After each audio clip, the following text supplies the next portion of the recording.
Hello musicians. Today we're going to talk about the piano and how our notes in the clefs line up with the piano. But first of all, if you know nothing about the piano, let me show you its makeup. I have a little sample here that you can see. And you notice that there's a pattern to it, right? You see starting here with this F, and you go up the alphabet, F, G, A, B, C, D, E, and then it starts over again.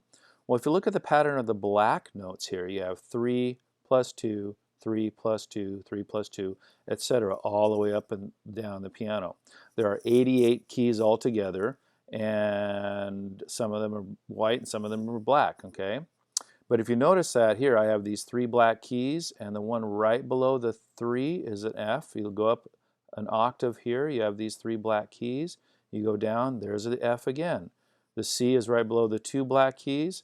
If you can imagine this continuing on up, the C is going to be below these 2 black keys. Let me show you how that works in the keyboard note chart here. Okay, so you notice here are those 2 black keys, and there's a C. Well, there's my middle C. All right, there's my 2 black keys, and there's a C. Well, there's the bass clef C. There's my 2 black keys up here. There's a C. There's the treble clef C. All right. So you notice how it all kind of corresponds with the piano. And the piano is a real easy one to look at because it's very visual. You can see all the notes at the same time. You can't do that with a wind or a string instrument. You can't see all the notes, but you can with keyboard instruments. So what I need you to do is I need you to kind of memorize where certain notes are. Now you notice all the white notes are all the natural notes. Okay, so those are, first of all, just realize anytime you play a white note, you're looking at a natural note for the most part. Okay, and then if we find C and I play C, D, E, F, G, A, B, C, we know that as a C major scale, but that's, and that's the same every octave. It's always the same. Okay? So for those of you who play alto clef, this middle C right there, this is where your alto clef would start, right there. So then you'd have the C, D, E, F, G, A, B, C, etc. Okay? Just a couple real quick things on the black notes. The black notes, I'm going to go back to my other one here.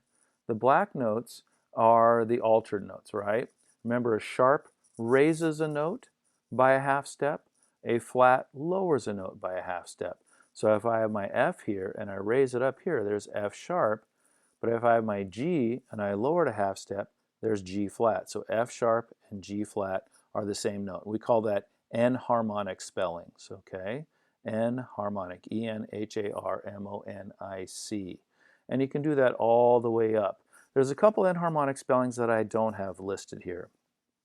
Between B and C and E and F, there's no black notes. So if I wanted to sharp the B, B sharp becomes C. Then C flat becomes B. Same with E and F. E sharp is F, F flat is E. Now what about double sharps and double flats? Well, F sharp is here, F double sharp is there. So an F double sharp, the enharmonic spelling is G. Well, G flat is here, G double flat is there. So an enharmonic spelling to G double flat is an F. So if you notice that, every note has at least 1 or 2 enharmonic spellings. Anyway, I hope that's helpful, and